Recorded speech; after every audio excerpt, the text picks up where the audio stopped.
Good day, engineers. Today, we will be discussing about the ultimate bearing capacity for centrically loaded shallow foundation. So this will be for the course Foundation Engineering. Let's start. So let's start with the topic on eccentricity. So syempre, lagi tayo nag-start uh, sa pagde-design on the structural analysis part. So nilalagay natin yung loadings dun sa STAAD, sa ETABS, or other softwares. Then, yung STAAD or ETABS will give us loads such as an actual load, moments, then shears, torsions. So, yun yung nakukuha natin from the structural analysis. Then, kapag nakuha na natin yun yung mga ginagamit natin para i-design yung structural members. So, since this is for the foundation, so yung mga loads natin is galing dun sa support reactions. So, galing din siya dun sa reactions ni columns. So, let's say, meron tayong foundation na ganito. So, nagkakaroon tayo dyan ng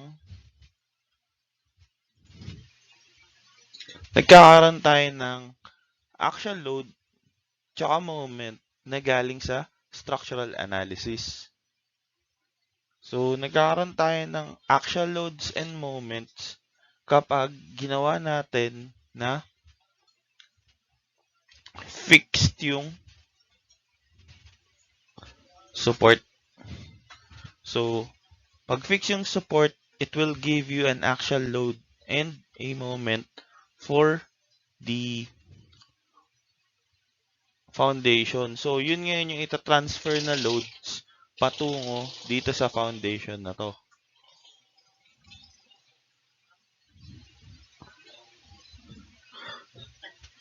So, due to that actual load and moment, so, syempre, magkakaroon tayo ng tinatawag natin na eccentricity. So, babalik tayo dun sa equation, which is M, or the moment is equal to the actual load times the eccentricity. Nangyayari to kapag tinatransfer natin yung actual loads na.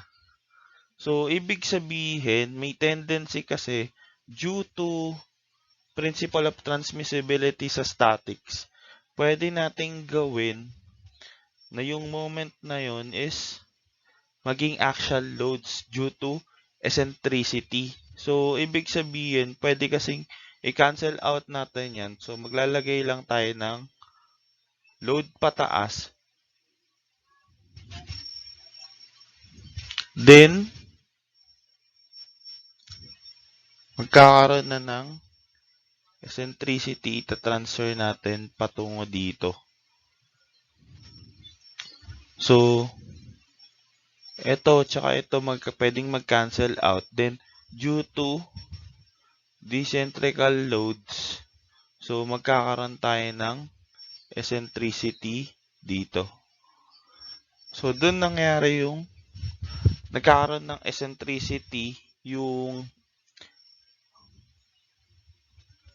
foundation natin from its support reaction. Hinahanap natin nasaan yung actual load dun sa mismong footing or dun sa mismong column. Kasi kung mapapansin natin dito sa footing na to and dun sa columns, nagko-coincide yung center of gravity nila. Kasi this will be,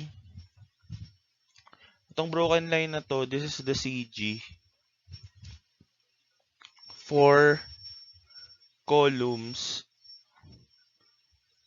as well as siya din yung CG or center of gravity for foundation. So, lagi lang natin nagagamit yung principle of transmissibility para mahanap din natin yung actual load kung nasaan siya dun sa footing natin. So, may isa pang tendency na nagkakaroon tayo ng eccentricity dun sa footing. So, yung isang tendency na yun is kapag yung column natin is nandito sa gilid or on other sides, nagkakaroon tayo ng one-way, yung tinatawag natin na one-way eccentricity. So, ang nangyayari kasi, let's say sa analysis, ginawa lang nating pin-connected yung support. Yung support reaction is naka-pin connect. So, ibig sabihin, ang itatransfer lang nung buong structure sa foundation is an axial load. Ngayon, ang tendency naman nun, paano kung naging, or yung column natin is ganito yung magiging location niya sa footing natin. So, ang tendency, so, dito sa top view, so, this is front view kasi. So, dito front view.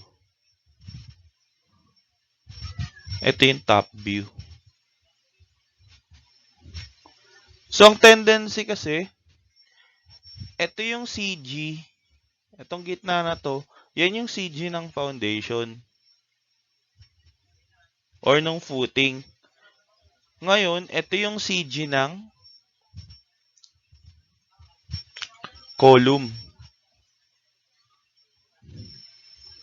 So, ang tendency, si axial load, para ma-design natin yung footing, kasi this axial load is nandun pa sa column.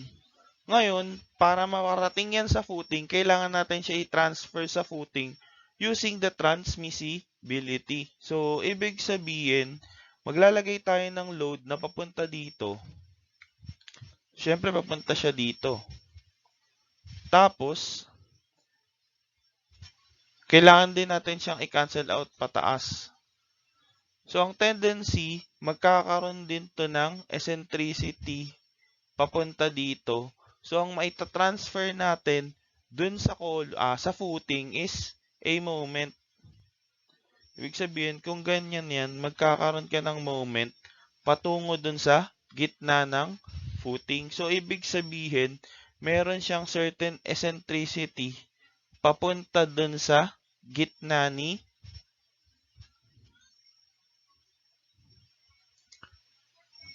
So, may certain eccentricity papunta dun sa gitna ni footing galing dun kay column. So, magkikreate siya ng moment patungo dito sa footing na to.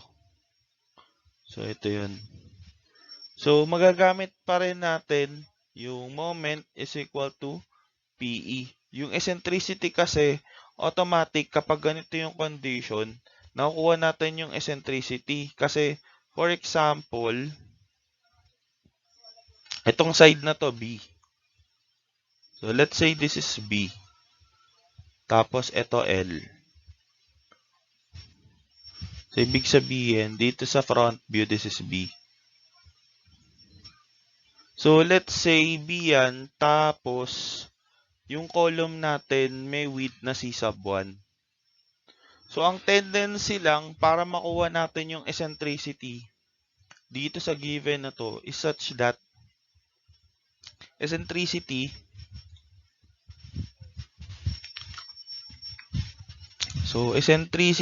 is equal to syempre, etong base, kailangan mapunta tayo sa gitna. So, that will be B over 2. Ngayon, ang kailangan natin kuning distance is ito. Yung E. So, ang tendency, kailangan natin siyang minusan nung C1 divided by 2. So, that will be minus column 1 divided by 2. Ngayon, ito yung eccentricity natin. So, ang mapapalabas natin will be the moment na itatransfer ni column papunta kay footing. So, magagamit natin yung equation na to. Pero dito kasi sa sample na to, ang makukuha natin is yung eccentricity since given yung moment sa structural analysis. So, that will be E is equal to M over P. So, this is for this figure.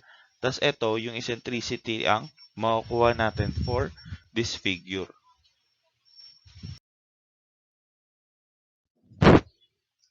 So, ang tendency, kaya natin kinukuha si eccentricity is meron kasi tayong tinatawag na kern. So, si kern,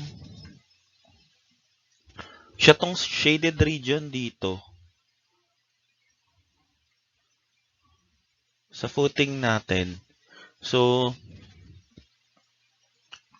siya yung distances na kino-compare natin kay eccentricity para malaman natin kung ano yung magiging reaction nung footing dun sa load. So,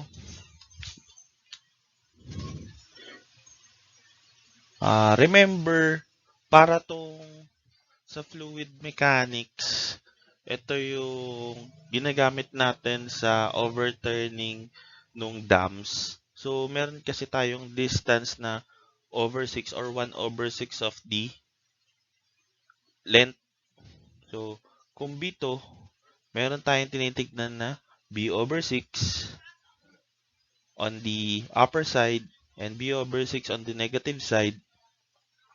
Then, kung L tong distance na to, meron tayong tinitignan na L/6 on the positive side and L/6 on the negative side. So, meron kasing iba't ibang condition na kung saan tinitignan natin yung tinatawag natin na kern distance.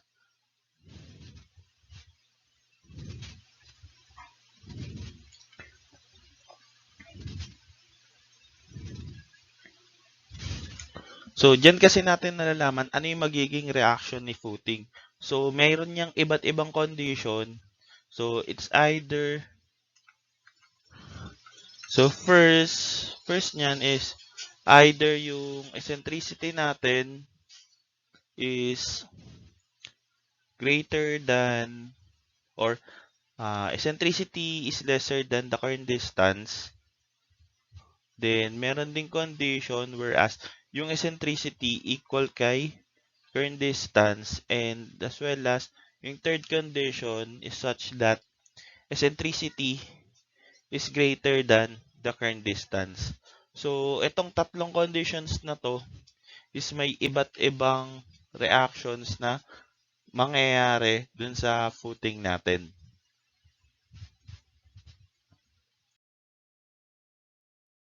So, dako tayo dun sa tinatawag natin na concentrically loaded footing. So, pag sinabi natin concentrically loaded na footing, ito yung type ng footing na kung saan yung actual load natin or yung actual load na galing sa column is magko-coincide dun sa center of gravity ng footing natin. So, concentrical siya, ibig sabihin, tumama siya dun sa center of gravity. So, dito sa part na to, walang moment na mapoproduce.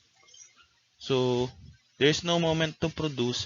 So, ibig sabihin, M is equal to 0 and there's no eccentricity. So, that means purely axial load lang siya. So, ang goal kasi natin for foundation is to get the bearing capacity Q. So, para makuha natin yung bearing capacity Q, syempre, kakailanganin natin yung equation ng stresses. So, for this one, since P lang yung load na kailangan nating kunin or kailangan natin, so, ibig sabihin, that will just be, since this is a stress, so, that will be, yung load natin will be P, or the actual load, divided by, so, ano ba yung nagkakaroon ng bearing? Di syempre yung base ng footing, which has a dimension of the area of the footing. So, parang papuntang pa ganyan yan. So, yung area ng footing doon. So, yun yung kailangan natin. Ito. So, that will be A sub F. So, yun ngayon yung kakailanganin natin for this one. So, since that is just P over A, so that will be equivalent to a diagram of this one. So, dito, since concentrical yung load, so that is uniformly distributed throughout the footing. Kaya siya rectangle. So, this is AQ coming from P over A. So, ibig sabihin, ang units nito is in kilopascal. So, concentrically, galing dun sa actual load. So, that means it will be P over A alone.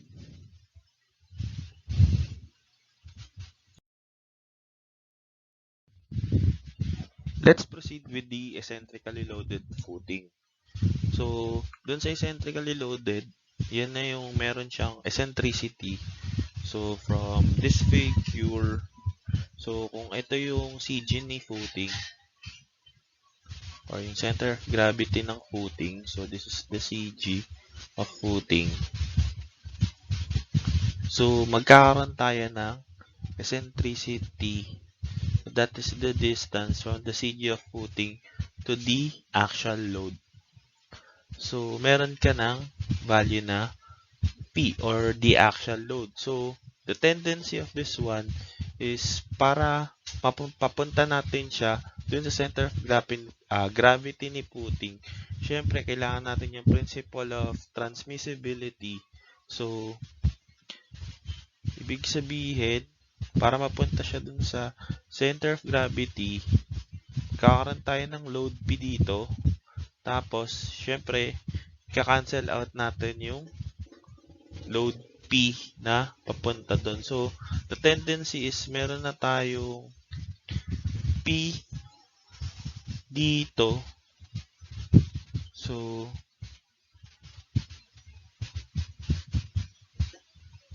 or dito pala natin siya ilalagay para syempre magka-cancel out din yun. So, the tendency is kung may P siya din dito and P din dun, so the tendency is such that etong dalawang P na to, itong P na to and this P will be a couple moment. So, ang tendency nila will be a load going clockwise. So, kapag ginawa natin siya on a separate diagram, so, ibig sabihin, this one, so, this two will create an actual load na dito, which is P, and a moment coming from a couple M. So, kasi may P din dito kanina na inilagay tayo.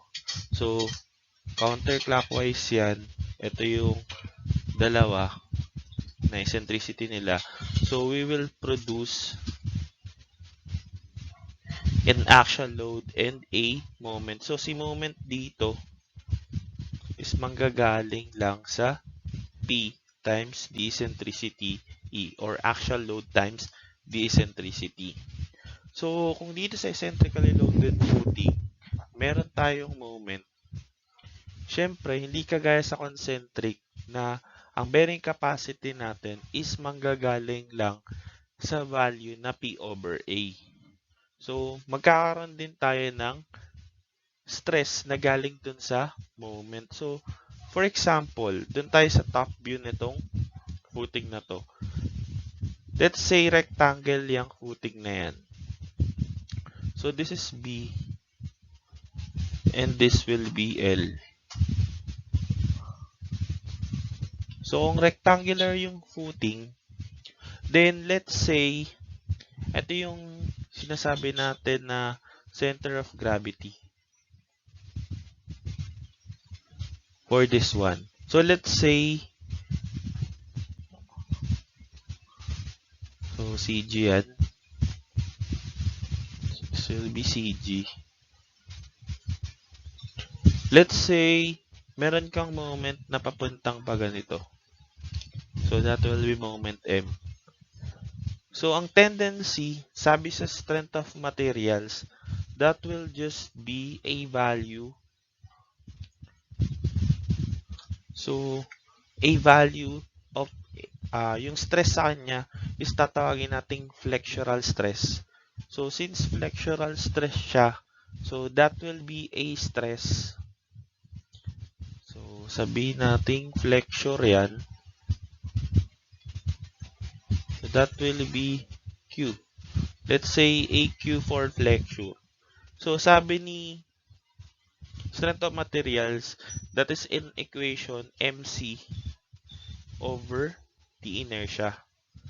So, yung moment, tapos yung centroid or distance from the extreme compression fiber to the center of gravity, then the moment of inertia. So, dito sa figure natin, kung paganyan yung orientation ng moment, ang value ng C natin dyan is equivalent to dl over 2. Kasi yun yung hahatiin natin dun sa center of gravity. Remember, yung moment umiikot dito sa axis na to. So, papuntang pa ganito. So, that means yung center of gravity, yung tinamaan niyang dimension is L. So, that will be L over 2. Tapos, yung inertia natin for this one, so kung rectangle yan, inertia of rectangle is BH cube over 12. Pero aling part doon yung kinocube natin? Remember, ang kinocube natin lagi is yung part na dinadaanan ng axis of rotation. So, kung alin yung tinamaan ng axis of rotation. So, parang sa beam. Di ba ang beam, patay yung ganyan. And, ito yung lagi yung, so let's say this is B.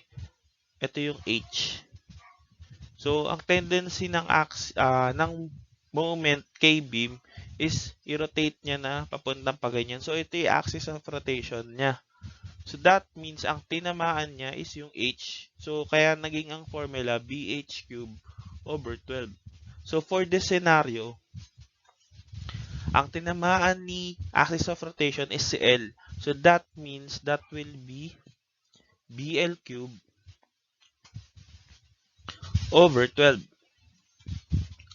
So, ito ngayon yung C at saka yung I. Yung I. Substituting the values, that will be Q of F, or for flexure, that will be M times L over 2 divided by BL cube over 12. So, arrange natin yung terms, that will be 12 M times L divided by 2B L cube. So, dito pa lang makikita natin, this will cancel out. Then, this will be squared. So, that means, and this one is 1, this is 6. So, meaning, the direct formula kapag rectangle will be 6M over BL squared. So, yun yung flexure natin. Paano naman kung ang nangyari is, ang rotation natin is pakabila? So, let's say, magro-rotate tayo ng pakabila. So, rotate natin siya pakabila. So, kung ito yung center of gravity, syempre, siya din yung axis of rotation ng moment. So, syempre, pag ganyan yan. So, the tendency is such that ang C na natin is B over 2. Then, ang inertia na natin will be, ang tinamaan ni axis of rotation is si B. So, magpapalit sila, this is BL cube.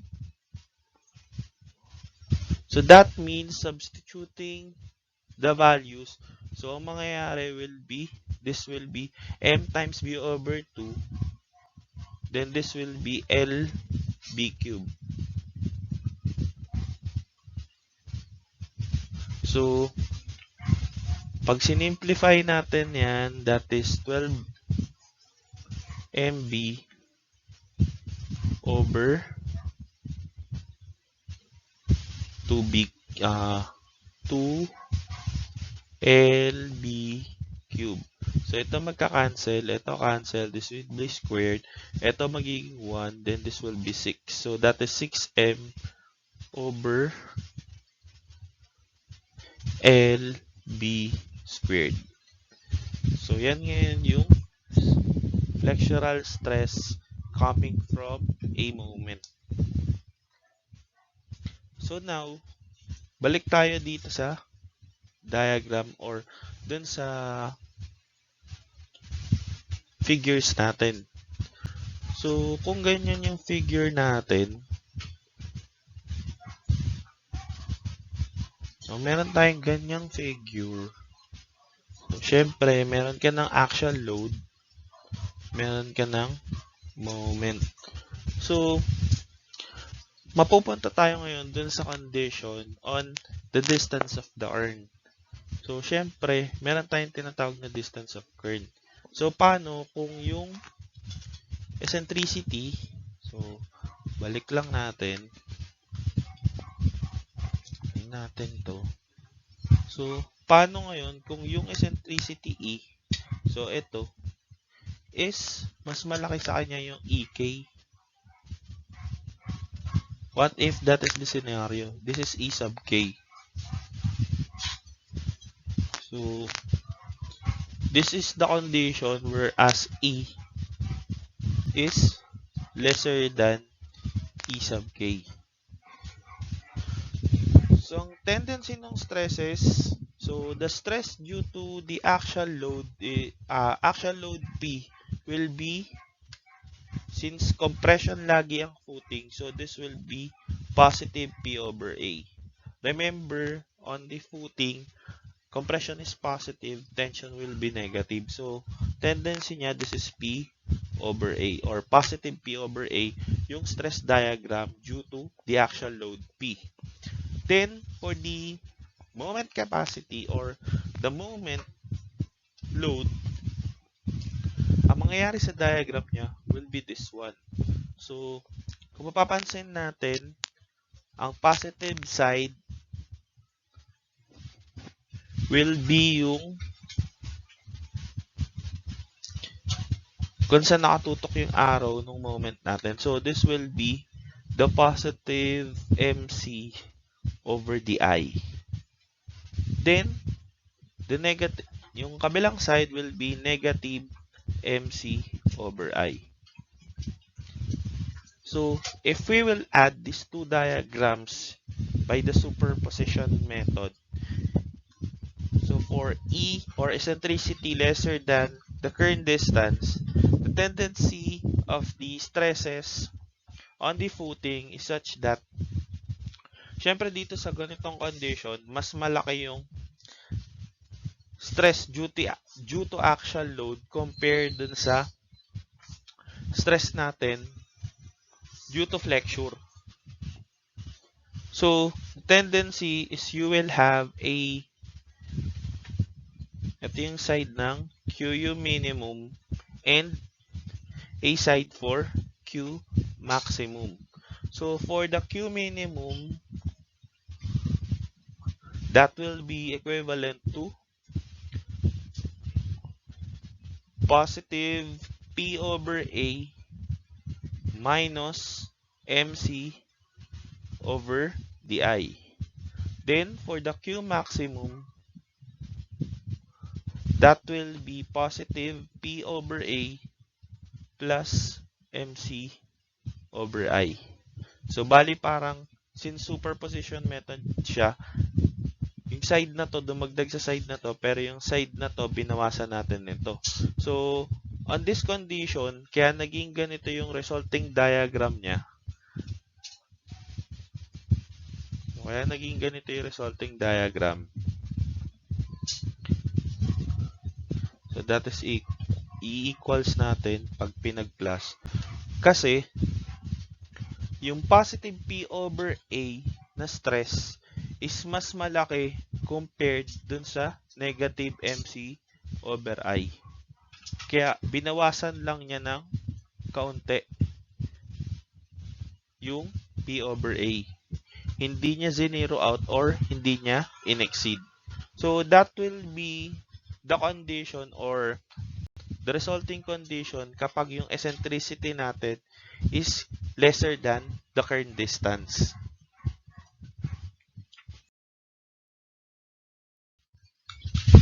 So for our next condition, what if the eccentricity is equal to the current distance? So as an illustration, if we have P, which is a distance of E from the center of gravity of the footing, so kung ito yung CG, so what if it is also equivalent to the current distance E sub K? So kung simplify natin yung diagram, that will just be meron kang actual load dito, which is P, and you will have a moment M. So the actual stress due to, or the stress or the bearing capacity stress due to the actual load P is equal to positive P over A for this diagram. Then, coming from the moment, the bearing stress coming from the moment will be coming from this diagram. So, on this side is positive MC over the I, and on the other side is negative MC over I. So this diagram, so using the superposition method, we will add this one. So we will add positive P over A with positive MC over the I, and the positive P over A on this side to the negative MC over I to this side. So we'll have a value equal to this diagram. So as you can see, we will have a value of Q on this side. So kung mapapansin nyo, nag-zero out yung value ng stress on the other side of the footing. So coming from this condition, we will have the value of Q on the right side is equivalent to the positive P over A plus the MC over I. While on the other side, that is a value positive P over A minus the MC over I, which result into a value of 0. Nangyari yun kasi the value of positive P over A is equal to the absolute value of negative MC over I. So, ibig sabihin, nag-equilibrate silang dalawa. So, since ganun yung condition, nag-equilibrate silang dalawa, so, nag-zero out yung moment na nandun sa may dulo. So, kung rectangle yan kasi, since pantay yung pagkakahati, so, L over 2 yung kabila.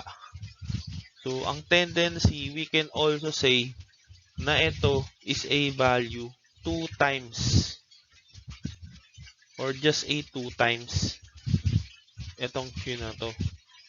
2 times whatever the value of positive P over A or the positive MC over I. Kasi nga, equal yung absolute values nila if rectangle yung footing. So, ganun yung magiging condition if E is equal to E sub K.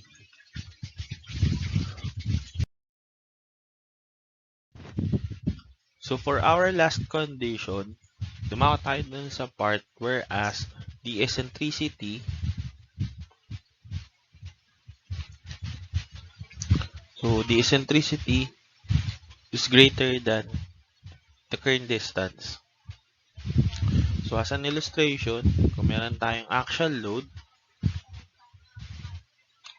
Then, yung eccentricity niya mula dun sa center of gravity ng footing is ito. Then, let's say ang current distance niya is hanggang dito lang. So, that is B over 6 or L over 6. So, this is the current distance. So, we will arrive on a value of an actual load at the center of gravity, that is P, and a moment M. So, the bearing stress due to the actual load will be or will still be positive P over A since it will induce compression. Then, the bearing stress due to the moment will be positive for this side. So, that is positive MC over DI. Positive kasi dito nakaturo yung arrow na to. Then, negative for this side. So, using the principle of superposition, so we will add positive P over A with positive MC over DI and positive P over A plus negative MC over DI. So, this will result into this diagram. So, let's say ito na yung Q max, or let's say this is Q sub 1 kasi this is positive. Then this will be Q sub 2 since this is negative. So, mapapansin natin, compression yung nanditong side, tension yung nasa kabila. So, we have a QU1 which is equivalent to positive P over A plus the MC over I, which corresponds to the positive side. And Q sub 2, which is equal to positive P over A minus the MC over I. So, nangyari yun na nagkaroon tayo ng negative side or yung side na to which is in tension kasi si positive P over A is mas maliit compared kay negative MC over I. So, na-subject ngayon yung footing natin on a tension. Remember, ang soil, hindi yan nakaka-resist ng tension. Ang tanging nire-resist lang ni soil is compression. So, ibig sabihin, para yung principle ng crack and uncrack. So, kung si concrete nakaka-receive lang ng compression and medyo mahina siya sa tension, so ibig sabihin nagka-crack yung side na yun. So, sa soil, ganun din. So, the tendency of this diagram is to be converted into another diagram which is this one. So, nagkakaroon ng tendency na matanggal yung compression side doon or yung tension side na nandun sa kabila. So, we will just have Q sub 1. Ngayon, paano natin malalaman what is this side or what is this value? Let's say that is X. So, we will just use the principle of ratio and proportion or similar triangles. So, that will be, let's say, meron kang length nito, yung whole size ng footing or dimension ng footing, let's say that is L, tas ito yung hahanapin natin na X as indicated. So, ibig sabihin, pwede natin gawin that is Q sub 2 over, so, itong side na to is magkakaroon ng, so, this will be L minus X. So, Q sub 2, that is L minus X sa ilalim niya. Then, Q sub 1 divided by X. So, ang tendency, this is X Q2 or Q2X is equal to Q1L minus Q1X. So, adding similar terms, so that will be Q1L is equal to Q2X plus Q1X. So, that will be Q1L is equal to X times Q1 plus Q2. So, that will be X is equal now to Q1L over Q1 plus Q2. So, dun ngayon natin malalaman nasaan or ano yung distance nitong compression lang on the side of the footing. This topic, you will be needing the concept of the right hand rule. So, for the right hand rule, ginagamit natin yung, syempre, from the word itself, ginagamit natin yung right hand natin. So, si right hand natin, pwede natin siyang gawing axis or yung orientation ng axis natin. So, yung hinlalaki natin, is siya yung z-axis, yung hintuturo is yung x-axis, and yung middle finger natin is the y-axis. So, ganun natin siya in-orient. Kasi, itong orientation na ito is yung orientation nung axis ni STAAD. So, bali ang mangyayari nun kapag sa STAAD, kung top view siya, ang footing natin is on a top view. So, ibig sabihin, ang positive axis natin, kung titignan natin yung right hand rule, is ito yung positive z-axis, and this will be the positive x-axis. So, yan kasi yung orientation ni STAAD. Then, kung titignan natin yung elevation view, so, kung ito yung footing natin, so, ang axis nun, syempre, will be, so, ang axis nun will be, eto si y, then, this will be x. So, yan ngayon yung rule ni, or yan yung gamit ni right hand rule.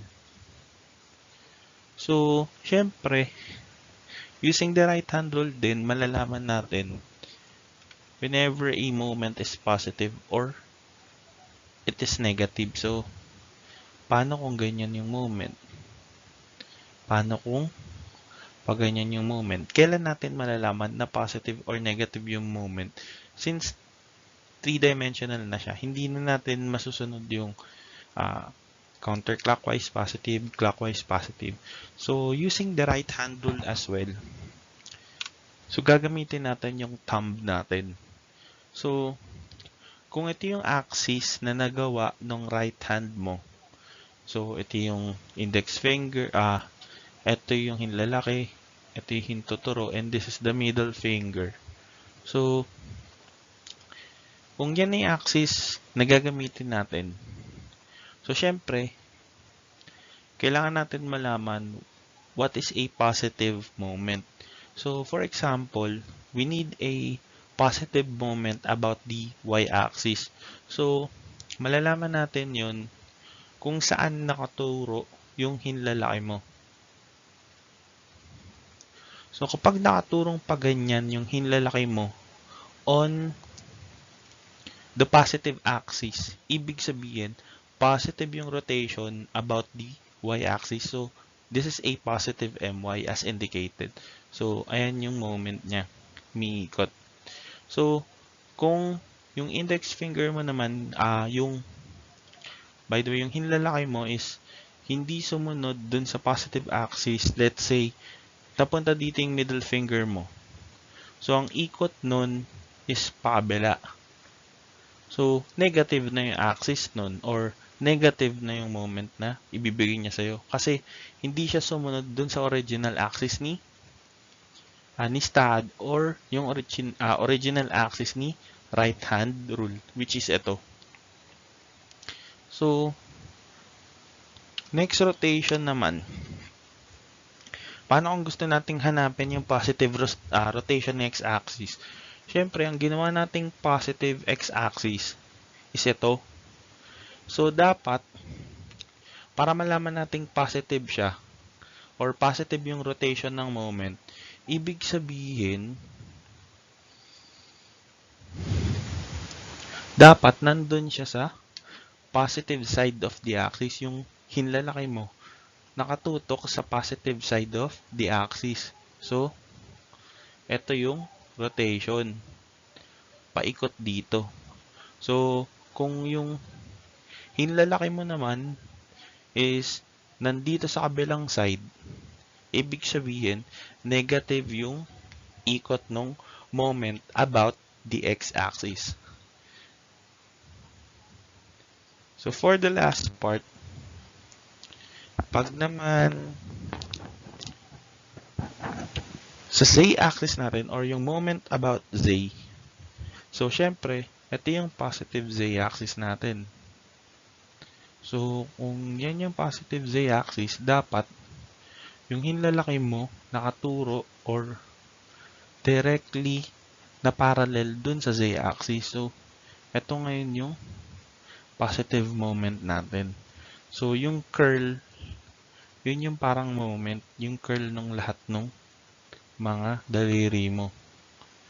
So, kung nandun naman sa kabilang side yung hinlalaki mo, tapos parang dito naka-curl yung mga kamay o yung mga daliri mo, ibig sabihin, yun yung negative. Kasi hindi na siya nakasunod dun sa positive z-axis. So, yun yung concept ng right hand rule.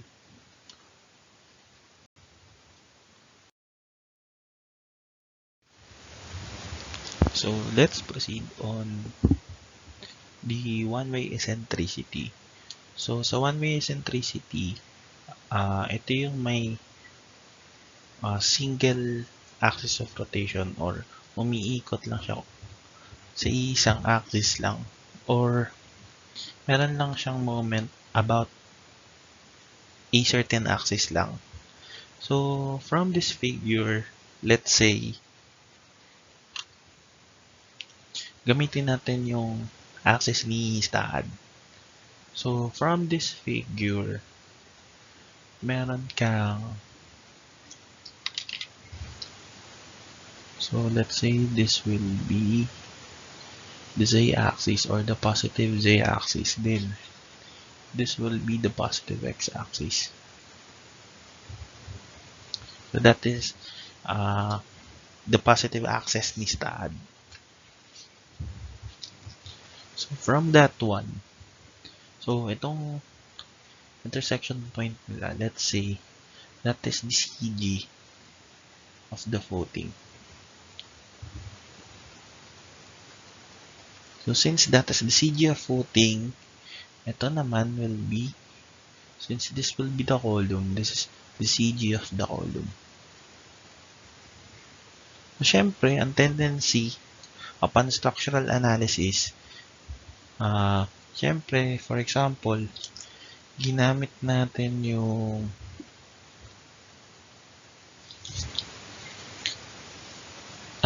pin connection. So, syempre, ang support reaction nun is magpo-produce ng axial load lang. So, it will have an axial load dito sa column. So, syempre, ang gusto nating i-design is foundation as well as yung footing natin. So, kailangan nating i-transfer yung axial load papunta dun sa footing natin. So, kung ita-transfer natin yun, so let's say, we have this figure.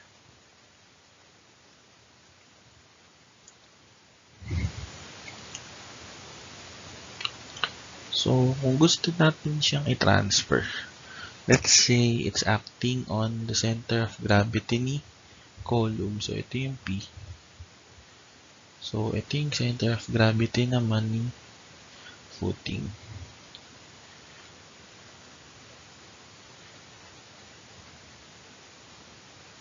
So, ang tendency, kung gusto natin mapunta or matransfer yun dun sa footing natin, so, kailangan natin gawin is karon tayo nung action load na dito. Siyempre, yun na yung mode of transfer niya. Punta dito. Then, this is P. Siyempre, kung ano yung nilagay natin, lalagyan din natin ng pataas doon. So, that is P ulit. So, ngayon, etong action load na to, and this action load will be a couple and will produce a moment which is counterclockwise. So, syempre, pag transfer niya sa footing, nakapaganyan na siya. So, this will be a moment now. So, syempre, saan umiikot yung moment na yon? So, syempre, ang ikot lang niya is about. So, pag ganyan siya, so, ang ikot niya will be about the z-axis. So, that means meron kang moment. Ang rotation niya will be a moment about the z-axis, which is equivalent now to a value P times an eccentricity, which is a value X. Kasi syempre, ang hahanapin nating eccentricity dyan, yung X. Kasi along X yan eh. So, ito kasi yung eccentricity mo. Papunta dun sa value na yun. So, this is the eccentricity X.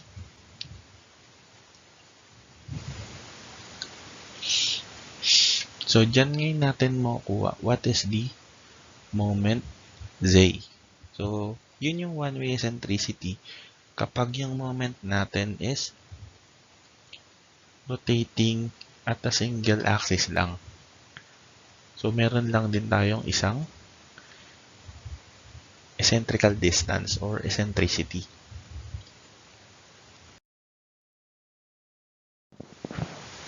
Next will be for the two-way eccentricity. So, pag sinabi nating two-way eccentricity, nagro-rotate na or meron tayong moment for dalawang axis. So, big sabihin, may moment tayo about Z and may moment tayo about X. So, madalas yan nangyayari kapag yung column natin is nandun sa corner ng footing. So, as shown in this figure. So, yung column natin nandun sa corner. So, kapag nandun sa corner yung column natin, syempre, if we will draw again yung positive axis, so ito yung positive X, then this will be positive Z, then still, this is the center of gravity nung footing, then ito yung center of gravity ng column. So, ang tendency is after structural analysis kung pin connection yung ginamit natin as a support, so ibig sabihin it will transfer only an actual load. So mayroon tayong actual load dito sa CG ni column, so this will be P.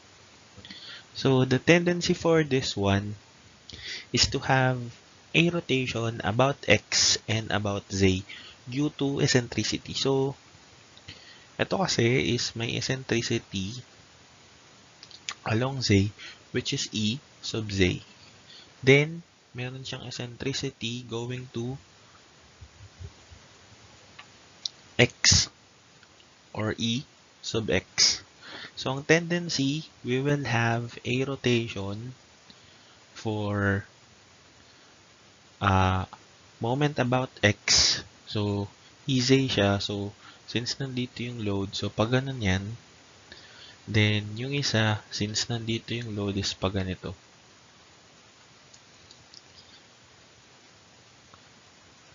So, the tendency is meron tayong moment about X which will be equivalent to P is then a moment about Z-axis which is equivalent to P, E, X. So, susundin pa rin natin yung notation ng moment, kailan siya magiging positive, kailan siya magiging negative.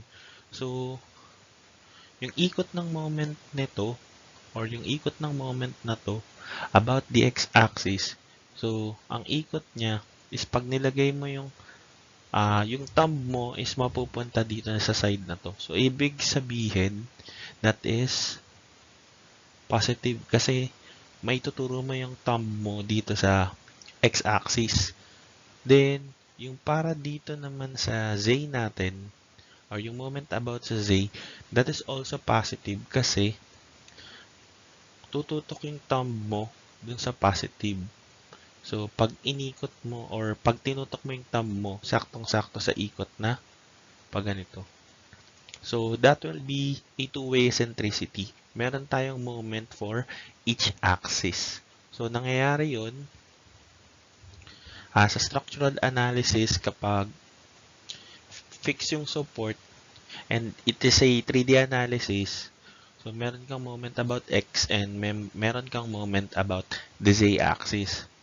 Then, nangyayari din siya kapag yung mga columns mo is nandun sa corner.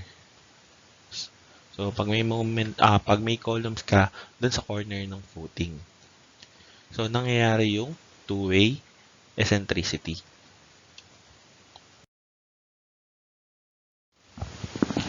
So, dako tayo dun sa main topic natin para ma-determine yung ultimate bearing capacity for eccentrically loaded shallow foundations.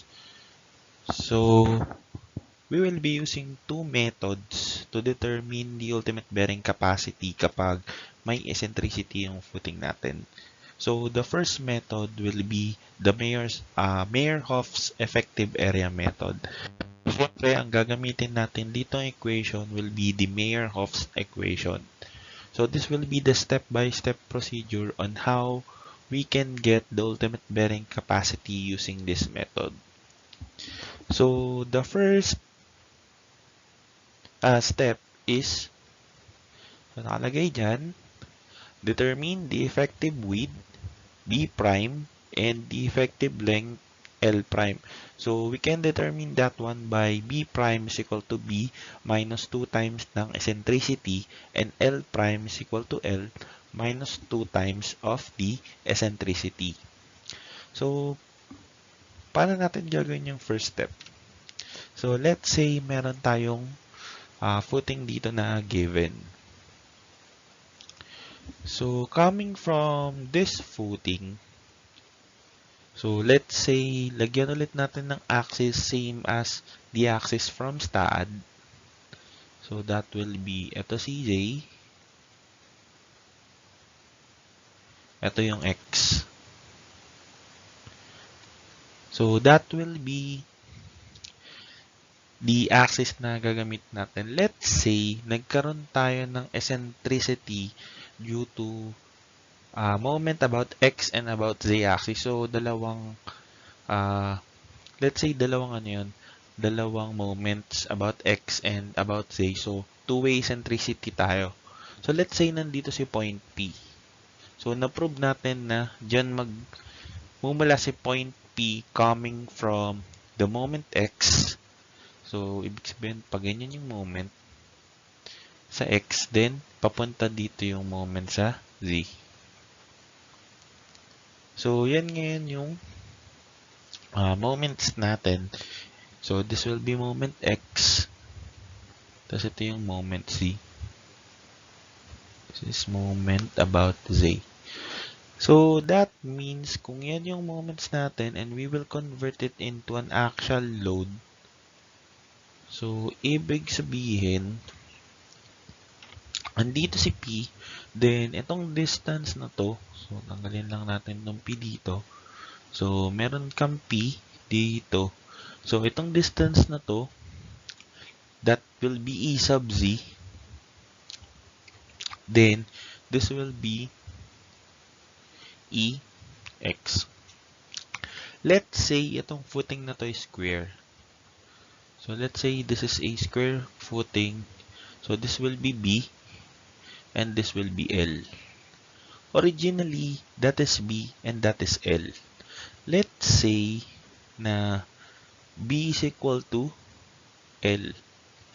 So meaning, square siya. Equal kasi yung dimension niya. Pero, let's say that yung eccentricity Z is greater than, so, yung eccentricity Z is greater than eccentricity X. So, parang ang mangyayari kasi ganito. So, mababawasan yung values natin hanggang dito na lang siya. So, kasi, nandun yung minus 2e. So, let us always bear in mind na kailangan si B prime is lesser than kay L prime. So, ibig sabihin, dapat ang iset nating B prime is yung mas maliit. So, ibig sabihin nun, kung si EZ mas malaki kaysa kay EX, ibig sabihin, pag tinwise natin si EZ, mas malaki pa rin siya kay EX. So, that means, ang mababawas na area dito kay L is 2EZ. Then, ang mababawas na area kay B is 2EX. Which is, ang mangyayari, ang magiging B prime natin will be equivalent to L minus 2EZ. Kasi mas malaki yung ibabawas natin kay L compared dun kay B kanina. Then, ang magiging L prime natin will be equivalent to B minus 2EX. Kasi nga, maliit masyado si EX para ibawas kay B. Equal pa sila parehas. So, lagi nating i-bear in mind yung na ang B prime is always lesser than DL prime. Mas malaki kasi yung binawas natin kay L compared dun kay B na original. So, para mas madali yung maintindihan, let's say, lagyan natin ng values. Let's say si E sub C equal siya sa 0. Let's say 0.25. Tapos, si E sub X equal lang siya kay 0.2. Tapos, let's say that is a square footing. 1.8 meters by 1.8 meters. So, set natin na ang B natin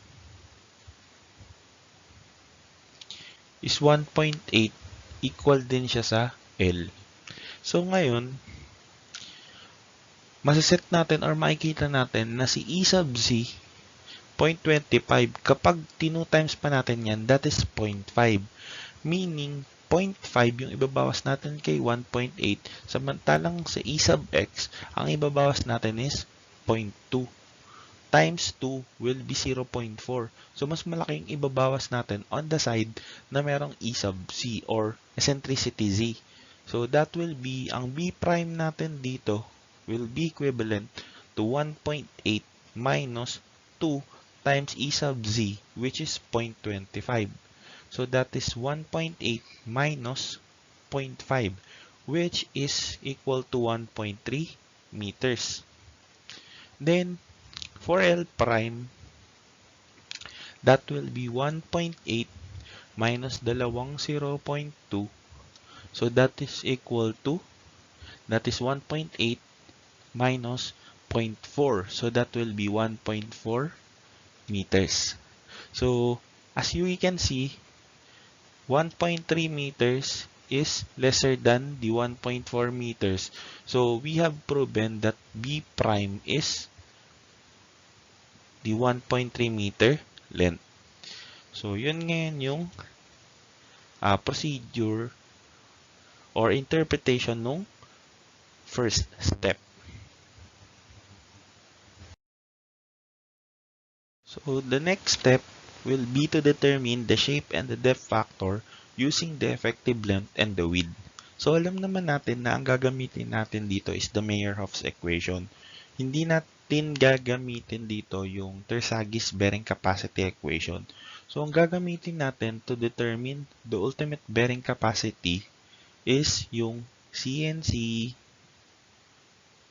lambda CS, lambda CD, lambda CI, plus QNQ, lambda QS, lambda QD, lambda QI, plus 1/2 gamma B prime N gamma lambda gamma S, lambda gamma D, and lambda gamma I. So, kakailanganin natin yung shape, depth. At times naman, hindi natin kailangan si inclination factor kasi that is 1.0 automatically. Kasi yung actual load na ginagamit natin is for these structures are at 90-degree angles. So, nangyayari lang naman na may inclination factor tayo kapag inclined or sloping yung paglalagyan ng foundation natin. So, let's say, kailangan kasi natin i-determine yung shape and depth factors. So, ang formula kasi originally ni shape factors is meron kang lambda CS is equal to that is 1 plus 0.2 kp P over L. That is the shape factor. Ngayon, sabi, gamitin mo daw yung effective length and width. So, that is B prime and L prime. Then, for lambda QS is equal to, siya din si lambda gamma S. So, that will be 1 plus 0.1 kp B prime over DL prime. Then, in the case of the depth factors, that will be lambda CD is equal to 1 plus 0.2 square root ng kp. So, that is dF over B prime. Then, lambda QD is equal to lambda gamma D. That is equal to 1 plus 0.1 square root ng kp dF over B prime. So, yun lang yung interpretation ng second step or yung second procedure of the Meyerhoff's effective area method.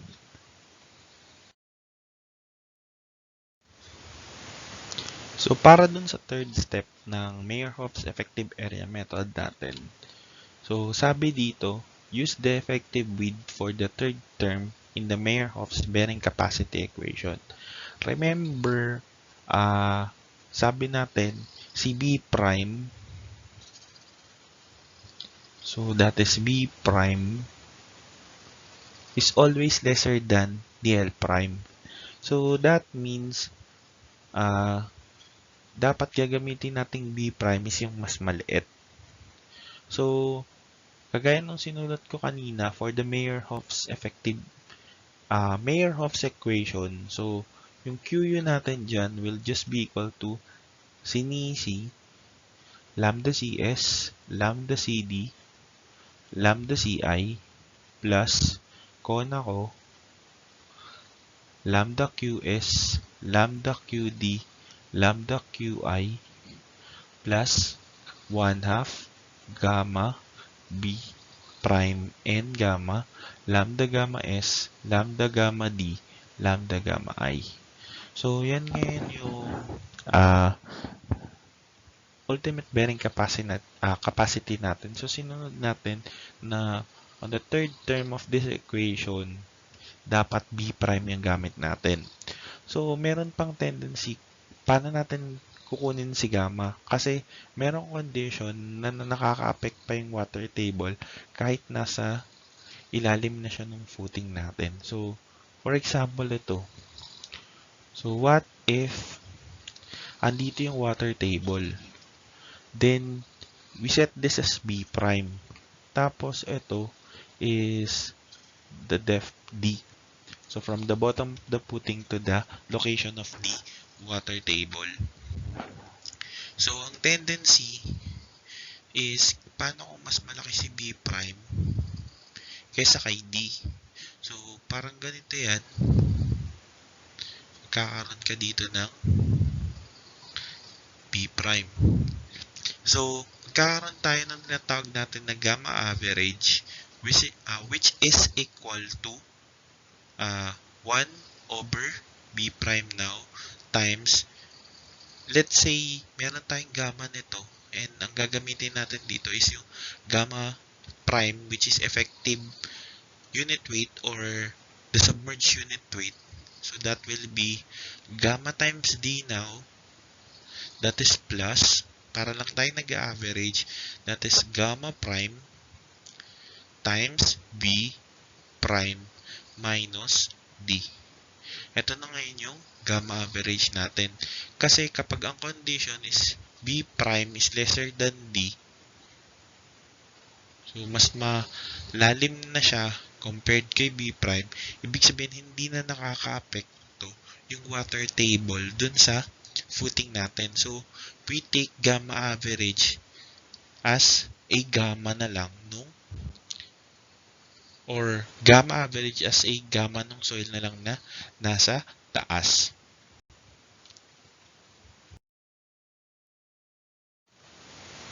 So, for our fourth and final step for the Meyerhoff's effective area method, the effective area from this analysis must be used to get the ultimate load or ultimate and allowable actual loads. So, ibig sabihin lang nun, from our previous topic, ang nakukuha kasi natin, Q ultimate concentric, meaning wala siyang eccentricity, purely actual load lang siya. So, ang ginagamit natin doon will be P ultimate divided by the area or yung total area. But from this method, we can use Q ultimate eccentric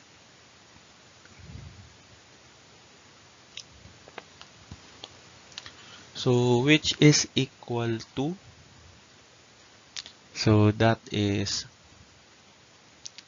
P ultimate divided by A prime or the effective area from the analysis. So, ang effective area natin will be consist of A prime is equal to B prime times DL prime. So, since si Q ultimate eccentric is makukuha natin through the Meyerhoff's effective area method and the Meyerhoff's bearing capacity equation, so ang mapapalabas natin dito will be P ultimate is equal to Q ultimate eccentric times the A prime. So, yan ngayon yung makukuha natin na ultimate actual load capacity nung shallow foundation natin, as well as P allowable is equal to Q allowable times Q allowable eccentric times the A prime. So that will be the steps and procedure for the Meyerhoff's effective area method.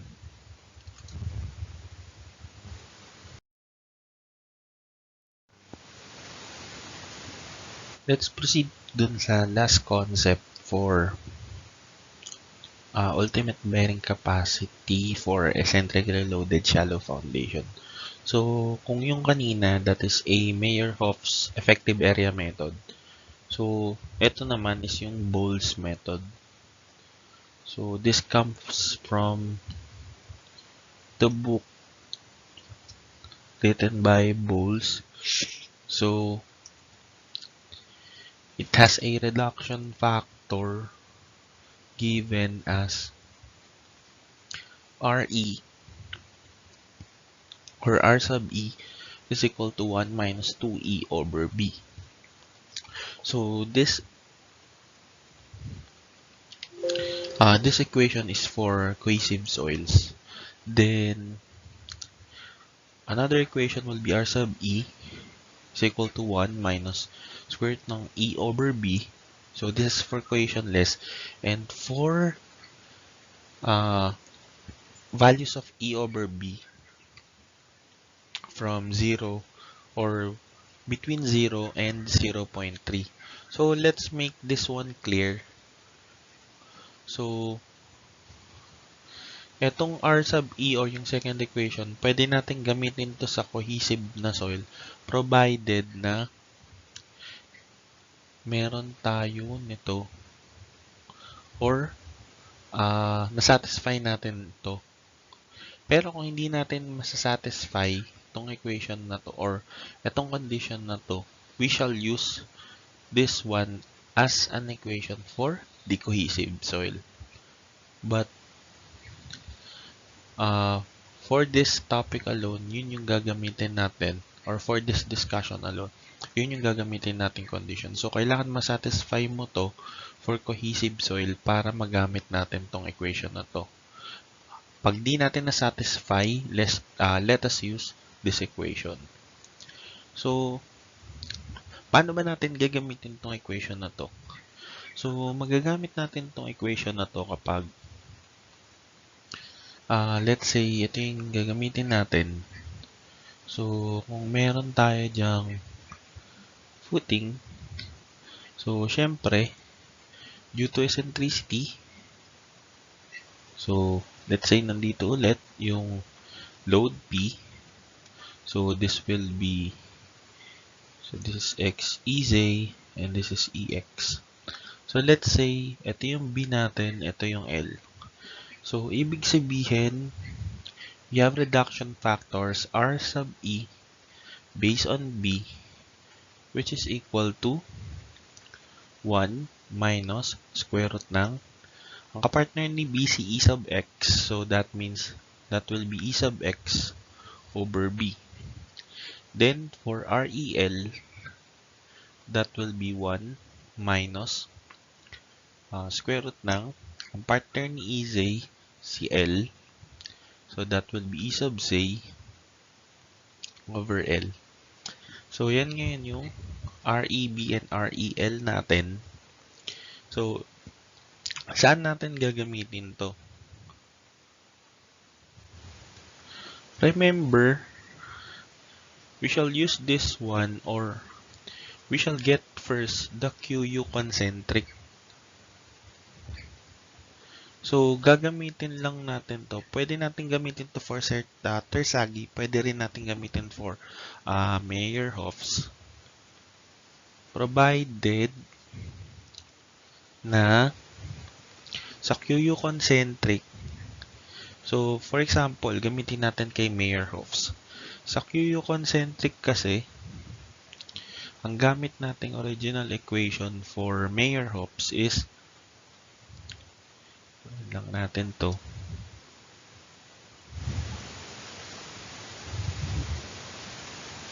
So, let's say QU concentric. So, that will be QU concentric is equal to, that is CNC, lambda CS, lambda CD, lambda CI, plus QNQ, lambda QS, lambda QD, lambda QI, plus 1/2 gamma B, N, gamma, lambda gamma S, lambda gamma D, lambda gamma I. So, yun ngayon yung gagamitin natin for QU concentric. Provided kukunin natin si CD, si CS, si QS, si QD, si gamma S, and si lambda gamma D as a normal. Wala tayong kukunin na effective or B prime. Ngayon, pag nakuha na natin yung QU concentric, saka natin makukuha yung eccentric niyan. So, yung QU eccentric niyan, kapag two-way eccentricity, ang gagawin will be QU concentric. Multiply natin yan dun sa nakuha nating reduction. So, that will be REL times REB. Tapos, kapag one-way eccentricity, QU eccentric,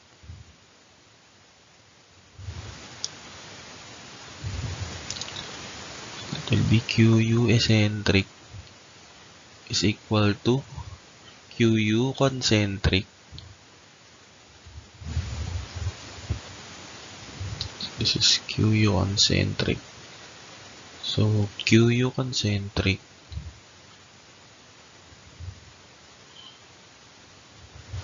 times R sub E. Kasi isa lang naman yung eccentricity for the one-way eccentric footings.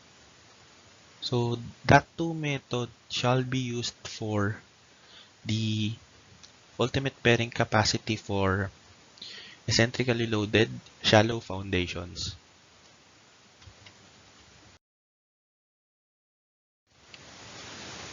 So that will be all for this topic on the ultimate bearing capacity for eccentrically loaded shallow foundation.